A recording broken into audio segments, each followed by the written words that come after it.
Welcome to the channel. আজি আৰু এটা নতুন ভিডিঅ' সকলোৰে বাবে মই লৈ আহিছোঁ আৰু আজি এই ভিডিঅ'টোত মই তোমালোকলৈ আগবঢ়াম মানে এটা নতুন ছিৰিজ আৰম্ভ কৰিব গৈ আছোঁ। সকলোৱে মানে ছাপোৰ্ট কৰিবা। বহুত কষ্ট কৰি কুৱেশ্যনখিনি হয়তো কম সময়ত পাই যাবা। কুৱেশ্যনখিনি তোমালোকে কুৱেশ্যন বেংকতো পাই যাবা, কিন্তু চলিউশ্যনখিনি বহুত কষ্ট কৰি বিচাৰোৱা হৈছে।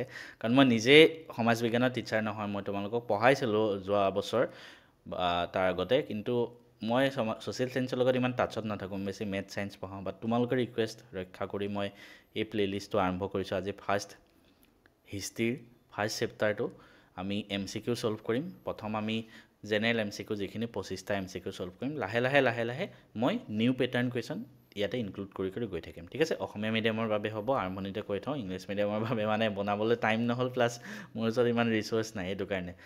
তো প্ৰথম এটা কুৱেশ্যনৰ পৰা আমি আৰম্ভ কৰিছোঁ। তোমালোকে হয়তো অলৰেডি কৰিছাই, এবাৰ ৰিভিজন হৈ যাব। গোটেই ভিডিঅ'টো শেষলৈকে চাই ল'বা, ঠিক আছে। যাৰ কুৱেশ্যন বেংক নাই তাৰো সহায় হৈ যাব। প্ৰথম প্ৰশ্নটো যোৱাবাৰ HSLCত আহিছিলে কি? গোপাল কৃষ্ণ গোখলেই ব্ৰিটিছ চৰকাৰৰ নাইটহুড উপাধি কিয় ঘূৰাই দিছিলে? তাৰ সৰ্বোৎকৃষ্ট ব্যাখ্যা কি? ব্ৰিটিছ চৰকাৰে যথোপযুক্ত শাসন প্ৰদানত ব্যৰ্থ হৈছিল, এইটো কথা নহয়। ব্ৰিটিছ প্ৰশাসন ব্যৱস্থাক লৈ তেওঁ পোৱা স্থানৰ কথা নাহে। ব্ৰিটিছৰ বংগ বিভাজন নীতিৰ লগত তেওঁ অসন্মত হৈছিল। স্বদেশী আন্দোলনৰ সময়ত তেওঁ নাইটহুড উপাধি ঘূৰাই দিছিল। এজন গোপাল কৃষ্ণ গোখলে মনত ৰাখিবা, এজন ৰবীন্দ্ৰনাথ ঠাকুৰ মনত ৰাখিবা, ঠিক আছে। তো option C is the correct answer. Next সুধিছে যে বন্দে মাতৰম নামৰ যোনখন আলোচনী ওলাইছিলে, সেই বন্দে মাতৰমৰ সম্পাদনা কোনে কৰিছিলে? সেইখন আছিলে অৰবিন্দ ঘোষ। এতিয়া সেই যোনটো পেৰেগ্ৰাফ, স্বদেশী আন্দোলনৰ জাতীয় সাহিত্যৰ বুলি এটা পেৰেগ্ৰাফ আছে, তাত তোমালোকে প্ৰত্যেকখন আলোচনী আৰু তাৰ সম্পাদক ভালকৈ মনত ৰাখিবা, ঠিক আছে। এইটো MCQ নাহি বেলেগ এটাও আহিব পাৰে। নেক্সট, কোনজন ভাইচৰয়ৰ শাসনকালত বংগ বিভাজন সংঘটিত হৈছিলে? Lord Curzon. মষ্ট ইম্পৰ্টেণ্ট, এইটো একেবাৰে বেছিক বস্তু জানিবই লাগে। আৰু বংগ বিভাজন কেতিয়া হৈছিলে যদি সোধে, 1905 চনৰ 16 অক্টোবৰ তাৰিখে মনত ৰাখিবা। সেইটো কাৰণে 16 অক্টোবৰটো জাতীয় শোক দিৱস পালন কৰিছিল। এলাহাবাদ সন্ধি, এলাহাবাদ ট্ৰিটি কাৰ মাজত হৈছিলে? ৰবাৰ্ট ক্লাইভ আৰু শ্বাহ আলমৰ মাজত, ঠিক আছে। Option চিটো correct. বংগ বিভাজন কেতিয়া কাৰ্যকৰী কাৰ কালত হৈছিলে? এইটো আকৌ হৈছে লৰ্ড কাৰ্জন। ব্ৰিটিছ চৰকাৰে দিল্লীত দৰবাৰ পাতি বংগ ভংগ আঁচনি বাতিল কৰিছিলে। ফাইনেলি মানে ব্ৰিটিছ চৰকাৰে আন্দোলনৰ ওচৰত হাৰ মানি বংগ বিভাজন যিটো আনিছিলে 1905 চনত, সেইটো 1911 চনত 1911 চনৰ তাৰিখ 12 ডিচেম্বৰ সেইটো বাতিল কৰিছিলে, ঠিক আছে। তাৰমানে বংগ আকৌ একত্ৰীকৰণ কৰিছিলে। পূৰ্ব বংগ আৰু অসম প্ৰদেশৰ অন্তৰ্গত অঞ্চলসমূহ কি আছিলে? কি আছিলে? ঢাকা আছিলে, তাৰপিছত অসম, তাৰপিছতে ৰাজশ্বাহী, ঠিক আছে। বংগ প্ৰদেশ এইকেইটা আছিলে, ঠিক আছে। তো তোমালোকৰ অপশ্যন কোনটো হ'ব? পূৰ্ব বংগ আৰু অসমৰ অন্তৰ্ভুক্ত ৰাজশ্বাহী, ঢাকা, এইটো হ'ব লাগে, ঠিক আছে। এইটো আৰু এইটোৰ মাজত অকণমান কনফিউজন আছে, এইটো চাবা ভালকৈ। এইটোৱে হ'ব লাগে দেই, একবাৰ চাই ল'বা। মই পাহৰি গৈছোঁ, I am sorry for date. মানে বহুত কনফিউজন। মই মানে এইটো এই ছ'চিয়েল চায়েন্স নতুনকৈ আৰম্ভ কৰিছোঁ, আকৌ যোৱা বছৰে পঢ়োৱা আছিলে। নেক্সট কুৱেশ্যনটো চাওঁ আহা। 16 অক্টোবৰ তাৰিখ, এইটো 16 অক্টোবৰ, বেছিক বস্তু। ব্ৰিটিছ শাসনৰ বিৰুদ্ধে ভাৰতৰ সৰ্বভাৰতীয় পৰ্যায়ৰ প্ৰথমটো জাতীয় সংগ্ৰাম আছিলে স্বদেশী আন্দোলন। ব্ৰিটিছৰ বংগ বিভাজনৰ অন্তৰ্নিহিত উদ্দেশ্য কি আছিলে? হিন্দু মুছলমানৰ একতা দেখি পেলাই তেওঁলোকে সেই একতাটো ভংগ কৰিবলৈ বিচাৰিছিলে। তাৰ বাবে বংগ বিভাজন আঁচনিত মেইন উদ্দেশ্য, আঁৰত লুকাই থকা উদ্দেশ্য সেইটো আছিলে। তাৰপিছত আকৌ এখন সংবাদপত্ৰ বা আলোচনী, মই কোৱা নাছিলোঁ সেইটো পেৰেগ্ৰাফ ভালকৈ চাবা, জাতীয় শিক্ষা। যুগান্তৰ আছিলে ভূপেন্দ্ৰনাথ দত্তৰ, ঠিক আছে, মনত ৰাখিবা। এই কথাটো কোনে কৈছিলে? বৰ্জনৰ অৰ্থ স্বাদেশিকতা আৰু স্বাদেশিকতাৰ মৰ্মাৰ্থ হ'ল ইংৰাজৰ লগত সৰ্বতো প্ৰকাৰে অসহযোগিতা কৰা। কোনে কৈছিলে? অৰবিন্দ ঘোষে কৈছিলে। তাৰপিছত বংগ আকৌ একত্ৰীকৰণ হোৱা বছৰটো, মই অলপ আগত কৈ আছোঁ 1911 চনত বংগ বিভাজন বাতিল কৰিছিলে। স্বদেশী আন্দোলনত গুৰুত্বপূৰ্ণ ভূমিকা পালন কৰা দুগৰাকী মহিলা আমাৰ কিতাপত আছে। কোন? সৰলা দেৱী আৰু ভগ্নী নিবেদিতা। তাৰপিছত আছে শাসন আৰু শোষণ একেলগে চলাই যোৱা হ'ব। কোনে কৈছিলে? লৰ্ড কাৰ্জনে। কোনখন কাকতত বঙালী নাৰী ইংৰাজৰ কাৰণে সকলোতকৈ দুৰ্দম আৰু বিপদজনক বুলি প্ৰকাশ পাইছিলে? কোনখনত? Daily Telegraph. সেইটো একদম ভিতৰৰ পৰা দিছে। তাৰপিছত মুছলিম লীগ, মুছলিম লীগ কেতিয়া গঠন হৈছিলে? এইটো কুৱেশ্যন আহিব পাৰে। সেইটো হ'ল 1906 চনত। মুছলিম লীগ গঠন কৰোঁতে এজন ব্ৰিটিছ ভাইচৰয়ে সহায় কৰিছিলে। কোন আছিলে? লৰ্ড কাৰ্জনেও নিজৰ শাসনকালত কৰি গ'ল, কিন্তু ফাইনেলি সহায় কৰিলে লৰ্ড মিণ্টু। তো অপশ্যন হ'ব লৰ্ড মিণ্টু কাৰেক্ট হ'ব, ঠিক আছে। জাতীয় শোক দিৱস কেতিয়া পালন কৰিছিলে? যিদিনা বংগ বিভাজন হৈছিলে, 1905 চনৰ 16 অক্টোবৰ। কোনখন প্ৰতিবাদী সভাত স্বদেশী আন্দোলনৰ বিদেশী বস্তু বৰ্জন কৰাৰ প্ৰস্তাৱ গ্ৰহণ কৰিছিলে? দিনাজপুৰৰ সভাত, মনত ৰাখিবা।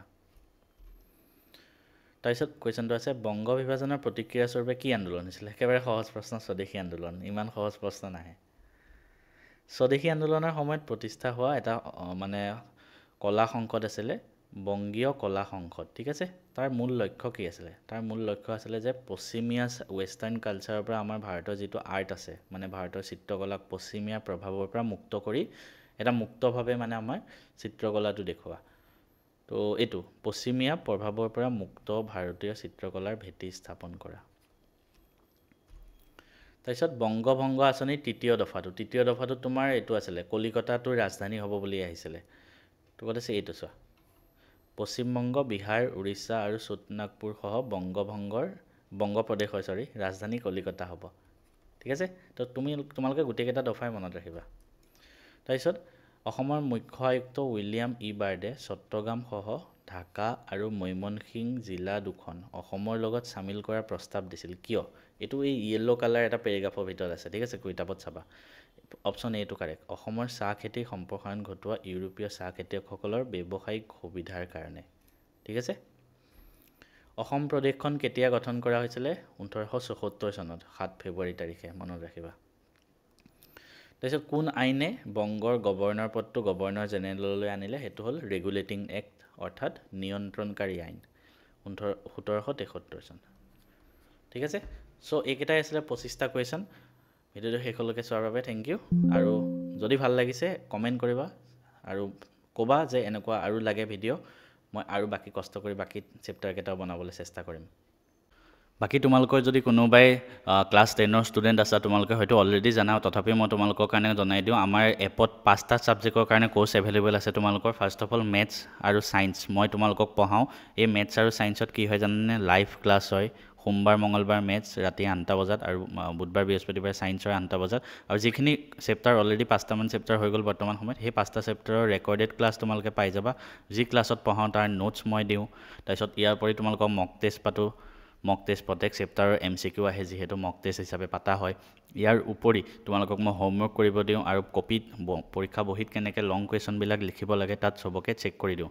মোৰ পৰা কিয় পঢ়িব লাগে? মেথছ মই পঢ়াওঁ। মই মেথছত নিজে 100 আউট অফ 100 পাইছিলোঁ মেট্ৰিকত। অসমত কোনো সেনেকুৱা টিচাৰ নাই যোনে মেথছত 100 পাই তোমালোকক অনলাইন পঢ়াই আছে। ছায়েন্সত মই নিজে 99 পাইছিলোঁ মেট্ৰিকত আউট অফ 100, ঠিক আছে। কি আছে তোমালোকক চেম্পল দেখাই দিছোঁ। ক্লাছ PDF, এক্সট্ৰা ক্লাছ দিওঁ মাজে মাজে, মক টেষ্ট পাতোঁ, প্ৰি ৰেকৰ্ডেড ক্লাছ থাকে, ঠিক আছে। আৰু ইয়াতে লাইভ ক্লাছখিনি এক্সট্ৰাকৈ শ্ব' কৰি থাকে। তাৰপিছত ইংলিছৰ এটা কোৰ্চ আছে। ইংলিছৰ কোৰ্চটো তোমালোকক আকাশ ছাৰে পঢ়ায়, আকাশ ঘোষ। আৰু তেওঁ বহুত ব্ৰিলিয়াণ্ট ষ্টুডেণ্ট হয়। তেওঁ নিজে ইংলিছত 100 আউট অফ 100 পাইছিলে মেট্ৰিকত, আৰু তেওঁ তোমালোকক ইংলিছ পঢ়াই আছে। অসমত এনেকুৱা কোনো টিচাৰ নাই অনলাইন যোনে ইংলিছত 100 পাই ক্লাছ 10ত ইংলিছ পঢ়াই আছে। This is the only one. So' আমাৰ চেনেলটো only run by the toppers, আৰু আমি নিজে টপাৰ ক্ৰিয়েট কৰিম। তো ইংলিছতো তেনেকুৱা ছেইম, চব চেপ্টাৰ পঢ়াই, মক টেষ্ট দিয়ে, এভৰিথিং তেখেতে দি আছে। ছ'চিয়েল ছায়েন্স মই নিজে মেট্ৰিকত 97 আউট অফ 100 পাইছিলোঁ, ঠিক আছে। আৰু মই তোমালোকৰ কাৰণে লৈ আহিছোঁ হেণ্ড ৰিটেন নোটছ ছ'চিয়েল ছায়েন্সৰ প্ৰত্যেক চেপ্টাৰৰ। আৰু বহুতে ক'ব অসমীয়া মিডিয়ামৰ কাৰণেহে দিয়ে, ইংলিছ মিডিয়ামৰ কাৰণে কিয় নিদিয়ে? তো ছ'চিয়েল ছায়েন্সৰ আমাৰ এই নোটছটোত অসমীয়া আৰু ইংলিছ দুইটা মিডিয়ামৰ কাৰণেই চেপ্টাৰ ৱাইজ কমপ্লিট নোটছ আছে। কমপ্লিট নোটছ মানে কুৱেশ্যন এনচাৰ, প্ৰত্যেকটো চেপ্টাৰৰ কুৱেশ্যন এনচাৰ আছে, ঠিক আছে। এইটো জাষ্ট 340। এইবিলাক যিবিলাক দাম লিখা আছে সেই দামবিলাক তোমালোকে এটা বছৰৰ কাৰণে দিলেই হ'ল। ইংলিছত চোৱা 749, এক বছৰত কোনে তোমালোকক ইংলিছ ইমান কম দামত পঢ়াব? বেষ্ট কোৱালিটি দি আছোঁ আটাইতকৈ মিনিমাম প্ৰাইচত, ঠিক আছে। যেনেকৈ ছায়েন্সৰ 1000 এক বছৰ, মেথছৰ 1000 এক বছৰ। আৰু ছ'চিয়েল ছায়েন্স ইংলিছ মিডিয়াম আছে। তাৰপিছত এয়া ইংলিছ মিডিয়ামো আছে, চোৱা ধুনীয়াকৈ হাতেৰে লিখা নোটছ। ইয়াৰ উপৰি এইখিনি অসমীয়া মিডিয়ামতো আছে, ইংলিছ মিডিয়ামতো আছে। প্ৰবেবল MCQ আমি 300টামান MCQ দিছোঁ। MCQ মানে ওৱান লাইনাৰ, যিবিলাক পইণ্ট, যিখিনি পইণ্টৰ পৰা মেট্ৰিকত MCQ আহিব পাৰে, সেইখিনি তুমি প্ৰেক্টিছ কৰিব পাৰা, ঠিক আছে। ঠিক তেনেদৰে অসমীয়াৰ কাৰণেও মই নিজে নোটছ আনিছোঁ তোমালোকৰ কাৰণে। 90 আউট অফ 100 পাইছিলোঁ অসমীয়াত মই মেট্ৰিকত, ঠিক আছে। আৰু মই নিজে অসমীয়াৰ প্ৰত্যেকটো চেপ্টাৰৰ কুৱেশ্যন এনচাৰ লিখিছোঁ। ইয়াৰ উপৰি লং এনচাৰ আছে, কুৱেশ্যন বেংকৰ সলিউশ্যন আছে, ৰচনা আছে অসমীয়াৰ। তাৰপিছত তোমাৰ ব্যাকৰণৰ গোটেইখিনি পাৰ্ট আছে, ছন্দৰ পৰা আদি কৰি সমাসৰ পৰা আদি কৰি গোটেইখিনি সলিউশ্যন চব কুৱেশ্যন বেংকৰ এভৰিথিং তুমি 249 দিলেই হ'ল, গোটেই বছৰটোৰ কাৰণে পাই যাবা। এইখিনিও আমাৰ উপলব্ধ আছে। এই বস্তুখিনি তোমালোকে ক'ৰ পৰা ডাউনলোড কৰিবা বা ক'ৰ পৰা পাবা মই জনাই দিওঁ। মেথছ এণ্ড ফিজিক্স হাব যোনটো এপ আছে, যোনটো চেনেলত তুমি ভিডিঅ'টো চাই আছা, সেই নামটো মাৰি দিয়া, এপটো ডাউনলোড কৰি লোৱা। তাৰপিছত তাতে আহিব এইখিনিতে ক্লাছ 10 বুলি লিখা থাকে। সেই ক্লাছ 10ত যাবা, তোমাৰ ৰিকুৱাৰ্ড যোনটো কোৰ্চ হয় তুমি পে' নাও কৰি বাই কৰি ল'বা। কিবা প্ৰব্লেম হ'লে মোক কমেণ্ট কৰিবা বা মেছেজ কৰিলে হ'ল, ঠিক আছে।